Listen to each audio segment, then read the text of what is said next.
तुम कुछ भी रख लो नाम इसका, जो होना है सो होता है। इस दुनिया में सिकंदर कोई नहीं, वक्त सिकंदर होता है। Hello everyone, I am Kapil Batra. आज मैं आपके लिए लेके आया हूं बहुत ही इंपॉर्टेंट टॉपिक, टाइम मैनेजमेंट। जी हां, टाइम मैनेजमेंट। जब भगवान ने हम सब लोगों को बनाया तो किसी को बुद्धि अधिक दी तो किसी को कम, किसी को दौलत थोड़ी ज्यादा दे दी तो किसी को थोड़ी कम, किसी को सुंदर ज्यादा बना दिया तो किसी को थोड़ा कम। लेकिन जब समय दिया तो सबको बराबर दिया, सबको 24 घंटे दिए। चाहे वो अंबानी है, चाहे वो नरेंद्र मोदी है, चाहे वो बिल गेट्स है या ओबामा है, हर किसी को टाइम कितना मिला है? 24 आवर्स। माय डियर, जब कोई शख्स ये कहता है इस काम को करने के लिए मेरे पास टाइम नहीं है, होता है ना कई बार हम जाते हैं किसी के पास, भाई साहब ये आप काम नहीं हुआ, वो कहते टाइम नहीं मिला। आपने ये इवेंट ऑर्गेनाइज करना था, हुआ नहीं आपसे, टाइम नहीं था। माय डियर, जब कोई ये कह रहा है कि मेरे पास टाइम नहीं है तो दो ही बातें हैं, या तो वो उस काम को करना नहीं चाहता, या उस काम को करने के लिए जितनी एनर्जी चाहिए, जो स्किल चाहिए, वो उस पर्सन के पास नहीं है। टाइम को जो लोग मैनेज कर लेते हैं वो अपनी लाइफ को मैनेज कर लेते हैं। जी हां, जिसने टाइम को मैनेज कर लिया उसने अपनी लाइफ को मैनेज कर लिया। और मैं इसीलिए इसको बोलता हूं लाइफ मैनेजमेंट। क्या बोलते हैं इसको? Life management. ये टाइम मैनेजमेंट नहीं है, ये क्या है? Life management. इस दुनिया में टाइम को आप या तो इन्वेस्ट कर सकते हैं या स्पेंड कर सकते हैं। और 95% लोग ऐसे हैं जो टाइम को स्पेंड कर रहे हैं, उन्हें पता ही नहीं है टाइम को कैसे यूज करना है। कोई शेड्यूलिंग नहीं, कोई प्लानिंग नहीं, टाइम को स्पेंड किए जा रहे हैं। लेकिन 5% ऐसे लोग हैं जो टाइम को इन्वेस्ट करते हैं, पूरा प्लान करके चलते हैं किस तरह से टाइम को यूज करना है। और ये वही लोग होते हैं जो जिंदगी में सक्सेसफुल होते हैं, अपने ख्वाबों को पूरा कर पाते हैं, और इन्हें हम लोग सेलिब्रिटीज कहते हैं। जी हां, ये वही लोग हैं जिन्हें हम सेलिब्रिटीज कहते हैं। इनकी हम मूवीज देखने जाते हैं जो इनकी बायोग्राफी के ऊपर बनी होती है, इनको हम न्यूज़पेपर में देख रहे होते हैं, हम इनके बारे में न्यूज सुन रहे होते हैं, और कहीं ना कहीं डायरेक्टली इनडायरेक्टली ये लोग हमारे आइडियल्स होते हैं। जी हां, ये हमारे आइडियल्स होते हैं। क्यों बन पाए ये हमारे आइडियल्स? क्योंकि इन लोगों ने अपने टाइम को अच्छे से यूज किया, इन्वेस्ट किया। और आज मैं आपको यहां पे टाइम मैनेजमेंट की कुछ बहुत इंपॉर्टेंट टिप बताने जा रहा हूं। आज मैं आपको बताने जा रहा हूं 8 simple, powerful, practical, durable but life changing time management tips. तो विदाउट वेस्टिंग टाइम, क्योंकि टाइम की बात हो रही है तो टाइम को वेस्ट ना करते हुए शुरू करते हैं आपकी पहली tip. Tip number 1, yes, wake up early morning. जी हां, सुबह जल्दी उठने की आदत डाल लीजिए। जो लोग सुबह जल्दी उठते हैं वो अपना काम बड़ी आसानी से कर लेते हैं। You know, all great leaders are early risers. आप अगर जितने भी ग्रेट लीडर्स हुए हैं, सक्सेसफुल पर्सन हुए हैं, अगर आप इनकी स्टोरीज पढ़ेंगे तो आप ये देखेंगे इन सब में कॉमन हैबिट थी। क्या कॉमन हैबिट थी? सुबह जल्दी उठने की। आपने सुबह उठ के सूरज को जगाना है। सूरज को आपको नहीं जगाना, सूरज को आपको जगाना है। क्योंकि अगर आप सुबह जल्दी उठते हैं तो आपको पूरा दिन एक लंबा समय मिलेगा अपना काम करने के लिए, जिसमें आप अपने सारे काम आसानी से कर पाएंगे, अपने ख्वाबों को पूरा कर पाएंगे। तो याद रखिए, पहली टिप दिमाग में डाल लीजिए, अच्छे से अपने साथ कमिटमेंट कर लीजिए, मैं कल से नहीं आज से जल्दी उठूंगा। Tip number 2, scan your time. जी हां, मैंने बोला स्कैन योर टाइम। देखिए, जब हमें कोई बीमारी हो जाती है, हम बीमार हो जाते हैं, हम डॉक्टर के पास जाते हैं, तो डॉक्टर हमें कुछ टेस्ट के लिए बोलता है। समटाइम डॉक्टर बोलता है आप सीटी स्कैन करा के आए, एक्सरे करा के आए, ताकि उस स्कैनिंग से उसको उस बीमारी का पता लग सके, वो उसको अच्छे से डायग्नोस कर सके। इसी तरह अगर हमें अपने टाइम को मैनेज करना है, तो पहले हमें अपने टाइम को स्कैन करना पड़ेगा। हमें ये जानना पड़ेगा एक्चुअली हमें करना क्या है, हमारी टास्क लिस्ट क्या है। आप जैसे मेरी यहाँ पे टास्क लिस्ट दे सकते हैं, इसमें हर चीज लिखी हुई है कि मेरी क्या टास्क, मेरे को क्या क्या काम करना है। मान लीजिए मेरे को अपना लेक्चर रिकॉर्ड करना है, मेरे को बच्चों के लिए पेपर बनाना है, मेरे को बैंक में जाके बैंक मैनेजर के साथ मीटिंग करनी है, कोई आर्किटेक्ट के साथ मीटिंग करनी है, मेरी एक बुक आने वाली है, उसकी पॉइंट्स के ऊपर मेरे को उसके ऊपर काम करना है। ये मेरी टास्क लिस्ट है। सबसे पहले को स्कैन करना है कि मेरा टास्क क्या क्या है, मुझे क्या क्या करना है, और उसके बाद मेरे को उसको 3 कैटेगरी में डिवाइड करना है। जी हां, इसको 3 कैटेगरी में डिवाइड करना है। वॉरेन बफे का रूल भी यही है। सबसे पहले कैटेगरी में मैं अपने सारे कंपल्सरी काम डालने वाला हूं, जो बहुत ज्यादा इंपॉर्टेंट है और बहुत ज्यादा अर्जेंट है। मान लीजिए मैं टीचर हूं, तो मेरे लिए सबसे ज्यादा अर्जेंट क्या है, अपने बच्चों के लिए लेक्चर तैयार करना। आप एक स्टूडेंट हैं, तो आपके लिए सबसे ज्यादा अर्जेंट क्या है, अपनी स्टडी पे फोकस करना। तो मेरा पहली कैटेगरी में आपने क्या करेंगे, पहली कैटेगरी में आप डाल देंगे उन सारे कामों को, उन सारे टास्क को जो बहुत ज्यादा इंपॉर्टेंट भी है और अर्जेंट भी है। अब हम बात करते हैं सेकंड कैटेगरी की। सेकंड कैटेगरी में हम उन चीजों को डालेंगे, उन टास्क को डालेंगे जो कंपल्सरी नहीं है लेकिन इंपॉर्टेंट है। जी हां, ये वो टास्क है जो आपके लिए कंपल्सरी नहीं है लेकिन इंपॉर्टेंट है। जैसे कि एक्सरसाइज करना इंपॉर्टेंट है लेकिन कंपल्सरी नहीं है। रीडिंग बुक्स, अच्छी अच्छी किताबें पढ़ना, डेफिनेटली आप पढ़ेंगे, आपका लेवल एनहेंस होगा, आपकी नॉलेज बढ़ेगी, इंपॉर्टेंट है लेकिन कंपल्सरी नहीं है। अब थर्ड कैटेगरी में आप डालेंगे उन आइटम्स को जो ना तो कंपल्सरी है ना इंपॉर्टेंट है।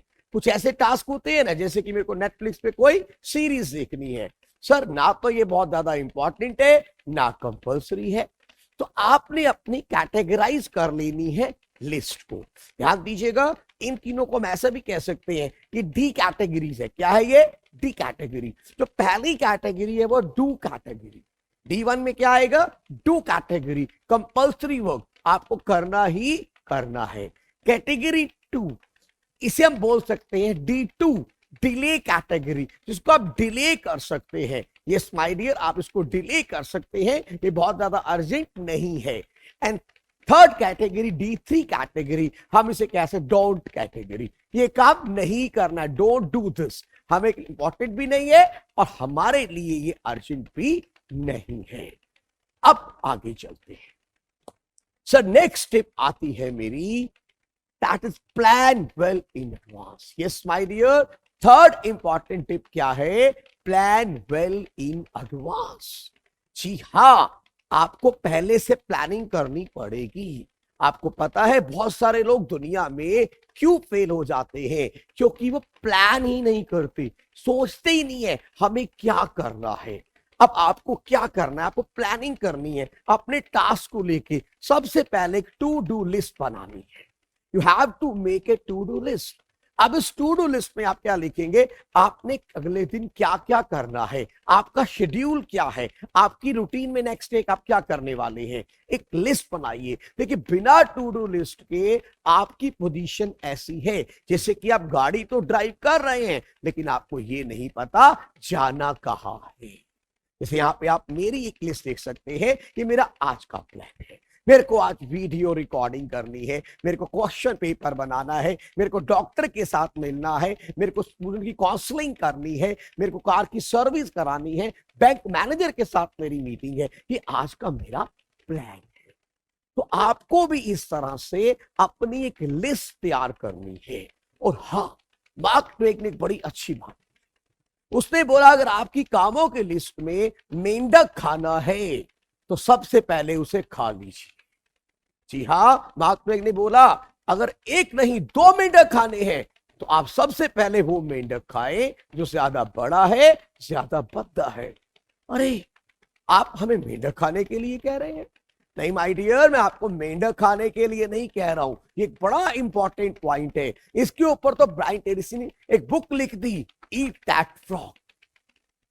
इसका मकसद ये है, इसका मीनिंग ये है कि आपका जो सबसे कठिन काम है, जो सबसे मुश्किल काम है, अपनी टास्क लिस्ट में आप उसको सबसे पहले रखिए। जी हाँ, जो सबसे कठिन काम है, जो सबसे टफ काम है, उसको हम सबसे पहले करेंगे। अब इसका फायदा क्या होगा? जब आपने सुबह उठते ही टास्क लिस्ट में सबसे पहले कठिन काम को कर लिया, आपका प्रेशर खत्म हो गया, बिना प्रेशर के काम करोगे, आपका कॉन्फिडेंस लेवल बढ़ेगा, आपकी एफिशिएंसी बढ़ेगी, डेफिनेटली आपकी प्रोडक्टिविटी बढ़ेगी। तो इसलिए आज से ये नियम बना लीजिए कि जब मैं अपनी टू डू लिस्ट बनाऊंगा तो सबसे जो टफ काम है मैं उसको सबसे पहले ही करूंगा। तो अब हम बात करते हैं अगली टिप की। यस माय डियर, अगली टिप है मेरी, ब्लॉक द टाइम। किस टाइम को ब्लॉक कर दीजिए।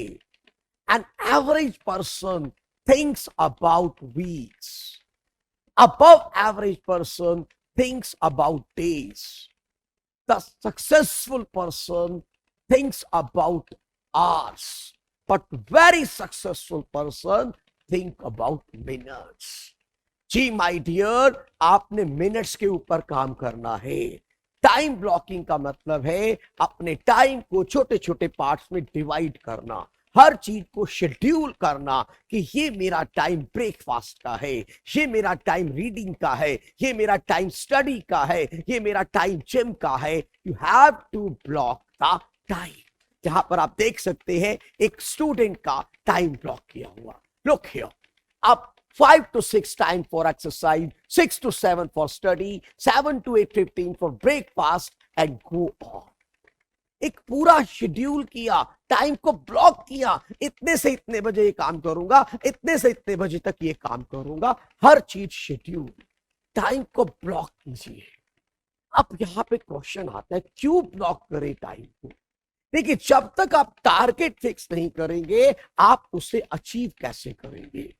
इसके ऊपर बड़ा एक फेमस लॉ है हमारा, पेरिंगसन लॉ। पेरिंगसन लॉ क्या कहता है? काम उतना ही फैल जाता है जितना उसके लिए हमें वक्त दिया जाता है। मैं रिपीट कर रहा हूं, पेरिंगसन ने क्या कहा? काम उतना ही फैलता है जितना उसके लिए टाइम दिया जाता है। मैं अभी अपने स्टूडेंट्स को एक असाइनमेंट देता हूं, मैं कहता हूं बेटा ये असाइनमेंट आपको 15 दिन में कंप्लीट करनी है, तो बच्चे कितना टाइम लगाएंगे? 15 दिन। मैंने वही असाइनमेंट बच्चों को बोली, मैंने बोला बेटा 1 हफ्ते में कंप्लीट करनी है, और बच्चे कितना टाइम लगाएंगे? 1 वीक। और मैंने बोला बेटा असाइनमेंट मैं आज पोस्ट कर रहा हूं, 2 दिन में असाइनमेंट चाहिए, और इसी के बेस पे तुम्हारी इंटरनल असेसमेंट लगेगी। बच्चे कितने दिन में करेंगे? 2 दिन में। यानी वही असाइनमेंट 15 दिन में लटक गई अगर मैंने उन्हें 15 दिन काम करने के लिए दे दिया, और वही असाइनमेंट 2 दिन में हो रही है अगर मैंने उनको 2 दिन काम करने के लिए दिया। तो इसीलिए हमें टाइम को ब्लॉक करना है ताकि अपने टाइम को हम अच्छे से जस्टिफाई कर पाए और अपने टास्क को इजीली, टाइमली कंप्लीट कर पाए। अब बात करते हैं हम हमारी अगली tip, focus 1 task at 1 time. जी हाँ, ये टिप कहती है हमने एक टाइम पे एक काम करना है। देखिए, multitasking is good, no doubt, बहुत अच्छा है मल्टीटास्किंग, लेकिन एक टाइम पे हम एक काम करें तो अपना 100% दे पाएंगे। पूरे फोकस से अगर काम करेंगे, रिजल्ट भी हमारा बहुत बढ़िया आएगा। तो आज से ये नियम बना लीजिए, एक टाइम पे एक काम करेंगे। अगर पढ़ रहे हैं तो सिर्फ पढ़ेंगे, अगर खा रहे हैं तो सिर्फ खाएंगे, अगर मूवी देख रहे हैं तो सिर्फ मूवी को देखेंगे, डूब जाएंगे उसमें, पूरा खुल के उसको एंजॉय करेंगे। अब हम बात करेंगे अपनी नेक्स्ट इंपॉर्टेंट टिप की। वो क्या है? Eliminate distraction. देखिए, जब भी आपको इंपॉर्टेंट काम करने बैठते हैं, बहुत सारी चीजें आपको डिस्ट्रैक्ट करती है। इसके ऊपर तो बड़ा एक इंपॉर्टेंट लॉ भी दिया गया। वो लॉ का नाम है gravitation law of wasting time. अब ये लॉ क्या कहता है कि जब भी हम कोई इंपॉर्टेंट काम करते हैं, हम कोई महत्वपूर्ण काम कर रहे हैं, बहुत सारी चीजें यूनिवर्स की हमारी तरफ अट्रैक्ट हो जाएंगी हमें डिस्ट्रैक्ट करने के लिए। आप अपनी कॉमन लाइफ में देखिए, आप कोई बहुत इंपॉर्टेंट काम कर रहे होते हैं, इतने में आपके घर में कोई मेहमान आ जाता है, आप डिस्ट्रैक्ट हो गए। एक स्टूडेंट हैं आप बहुत इंपॉर्टेंट कोई असाइनमेंट कर रहे हैं, बहुत जरूरी है आपके लिए, पेपर में काफी काम उसमें से आने वाला है, और आप बड़ा मूड बना के बैठे हुए हैं, और इतने में कोई दोस्त का फोन कॉल आ जाता है, कोई कजन का कॉल आ जाता है, और आप डिस्ट्रैक्ट हो गए। हमें अपने को डिस्ट्रैक्ट नहीं होने देना। अपने काम को जिस समय आप कर रहे हैं पूरा फोकस से करें। और आज की डेट में हमारी सबसे बड़ी जो डिस्ट्रैक्शन है वो है मोबाइल फोन। जी हां, मोबाइल फोन सबसे बड़ी डिस्ट्रैक्शन। आप इसको 100% अवॉइड नहीं कर सकते। मुझे पता है आज मोबाइल आपकी बहुत बड़ी जरूरत बन चुका है, शायद आपका बिजनेस इस मोबाइल के ऊपर चल रहा है, आप स्टूडेंट हैं तो आपको स्टडी मटेरियल बहुत सारा मिलने वाला है इस मोबाइल से। लेकिन आप इतना तो प्लान कर सकते हैं कि जब आप कोई इंपॉर्टेंट टास्क कर रहे हो तो उस समय उस मोबाइल को ऑफ कर दें। वो 1 या 2 घंटे के लिए अगर आप उस मोबाइल को ऑफ करते हैं, आप उस दौरान देखिएगा आपकी एफिशिएंसी, प्रोडक्टिविटी कितनी ज्यादा बढ़ जाएगी। और दूसरा, अपनी सोशल मीडिया स्लॉट्स को थोड़ा सा शेड्यूल करें। सोशल मीडिया आपका बहुत सारा टाइम कंज्यूम कर रहा है। एक हम पोस्ट करते हैं सोशल मीडिया पे, एक स्टोरी डालते हैं, एक स्टेटस लगाते हैं, और फिर सारा दिन हम चेक करते रहते हैं कितने लाइक आए, कितने कमेंट आए। और कई बार तो ये देख रहे होते हैं कि भैया जिसके लिए वो कमेंट हमने स्टेटस लगाया था उसका कमेंट आया या नहीं, उसने देखा कि नहीं, और अपना पूरा टाइम वेस्ट कर दिया। प्लीज इसको बैलेंस करें। अपने सोशल मीडिया के लिए एक टाइम फिक्स करें कि ठीक है, रात को सोने से पहले हाफ एन आवर मैं इसको यूज करूंगा। उसके अलावा मैं सारा दिन इस पे कंसंट्रेट नहीं करूंगा, सारा दिन डिस्ट्रैक्ट नहीं रहूंगा। अब आती है हमारी नेक्स्ट स्टेप, लर्न टू से नो। जी हां, मैंने कहा ना कहने की आदत डाल लीजिए। हाँ जी, डालनी पड़ेगी।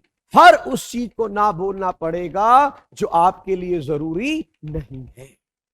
आप बहुत इंपॉर्टेंट काम कर रहे हैं, बहुत इंपॉर्टेंट काम, और इतने में आपके कजन का फोन आता है, भाई मूवी देखने चलेगा, तो आपको उसे मना करना पड़ेगा, क्योंकि आप इस समय बहुत इंपॉर्टेंट काम कर रहे हैं जो आपके आने वाले टाइम में आपके लिए बहुत फायदेमंद होने वाला है। तो ना कहने की आदत डाल लीजिए। स्टीव जॉब ने भी ये बात बोली है कि वो काम जो हमें नहीं करने, उनको जानना उतना ही जरूरी है जितना जानना उन कामों को जो हमें करने चाहिए। तो आपने ध्यान रखना है, कोई भी ऐसा काम जो आपके लिए इंपॉर्टेंट नहीं है आज की डेट में, आपने उसको मना करना है, नो करना है। अब हम बात करेंगे last not the least but very important tip, review your whole of the day. जी हां, मैंने कहा रिव्यू योर होल डे। मान लेते हैं आप एक डिपार्टमेंटल स्टोर के मालिक हैं। आपका डिपार्टमेंटल स्टोर बहुत अच्छे से चलता है। आप जाते हैं, सुबह शटर खोलते हैं और जाते ही ग्राहकों की लाइन लग जाती है। आप सारा दिन कस्टमर अटेंड किए और रात को आपने शटर बंद किया और घर। नेक्स्ट डे फिर आप गए, आपने शटर खोला और जाते ही आपकी दुकान पे फिर भीड़ लग गई कस्टमर की, और सारा दिन आप कस्टमर अटेंड करते रहे, और फिर रात को शटर बंद किया और घर आ गए। और ऐसा कई दिन चलता रहा। लेकिन आपने एक भी दिन घर आने से पहले अपना स्टॉक चेक नहीं किया। शटर बंद करने से पहले आपने ये देखा ही नहीं कि मेरे स्टॉक की क्या पोजीशन है। अब इससे क्या होगा? हो सकता है कुछ ऐसे आइटम्स हो जो अब शॉर्टेज हो गई हो, अब आपके डिपार्टमेंटल स्टोर पे वो आइटम नहीं है, कस्टमर लेने आ रहा है लेकिन कस्टमर को वो आइटम नहीं मिल रही। और कुछ ऐसी भी आइटम्स हो सकती है जो बिकी नहीं और उनकी सप्लाई बहुत ज्यादा में पड़ी हुई है। और हो सकता है कुछ ऐसी आइटम है उनमें से जिनकी एक्सपायरी डेट आ चुकी है या आने वाली है और आपको इससे बहुत ज्यादा नुकसान होने वाला है। यही तो होता है हमारे साथ। हमने पूरा दिन प्लानिंग की, टू डू लिस्ट बनाई, शेड्यूल किया और रात को हमने सोने से पहले रिव्यू नहीं किया अगर कि भाई मैंने सारे दिन में जो प्लानिंग की थी, जो मैंने शेड्यूल बनाया था, क्या मैं उसको अचीव कर पाया, क्या उसमें कोई कमी तो नहीं रही। तो आपको अपनी एक रूटीन बनानी है। रोज रात को सोने से पहले 15 से 20 मिनट इस पे काम करें। चेक करें अपनी लिस्ट को, क्या क्या काम आपने आज कर लिया और क्या क्या काम रह गया। अगर आपने सारे काम कर लिए, इट्स ए ग्रेट अचीवमेंट। और अगर उसमें कोई कमी रह गई तो आप उसको नेक्स्ट डे की प्लानिंग में करेक्ट करें। आप चेक करें कहीं आपने ओवर शेड्यूलिंग तो नहीं की थी, आपने को ओवर टास्किंग तो नहीं दे ली थी, एंड अकॉर्डिंगली नेक्स्ट डे की प्लानिंग करें। तो ये थी हमारी 8 इंपॉर्टेंट टाइम मैनेजमेंट टिप। एक बार इनको रिकॉल कर लेते हैं, क्या है ये। सबसे पहले वेकअप अर्ली मॉर्निंग, रूटीन बना लीजिए। सबसे पहली टिप, सबसे पहले उठूंगा, घर में सबसे पहले उठूंगा, सूरज को जगाऊंगा। स्कैन योर टाइम, अपने टाइम को अच्छे से स्कैन करूंगा, अलग अलग कैटेगरी में डिवाइड करूंगा। Plan well in advance, advance में प्लानिंग करके चलूंगा। अपने टाइम को ब्लॉक करूंगा, एक टाइम पे एक ही टास्क पे फोकस करूंगा, डिस्ट्रैक्शंस को एलिमिनेट करूंगा और हर उस काम को जो मेरे लिए इंपॉर्टेंट नहीं है नो कहूंगा। और रात को सोने से पहले पूरे दिन को रिव्यू करूंगा। तो ये है 8 मैं आपकी important tips. And I assure you, अगर आपने इनको फॉलो किया, आपको आने वाले टाइम में टाइम को मैनेज करने में कोई दिक्कत नहीं आएगी। याद रखिए, जो लोग वक्त को बर्बाद करते हैं, वक्त उन्हें बर्बाद कर देता है। जो लोग वक्त को बर्बाद करते हैं, वक्त उन्हें बर्बाद कर देता है। और जो वक्त को संभाल के रखते हैं, वक्त उनको संभाल के रखता है। वक्त उनको संभाल के रखता है।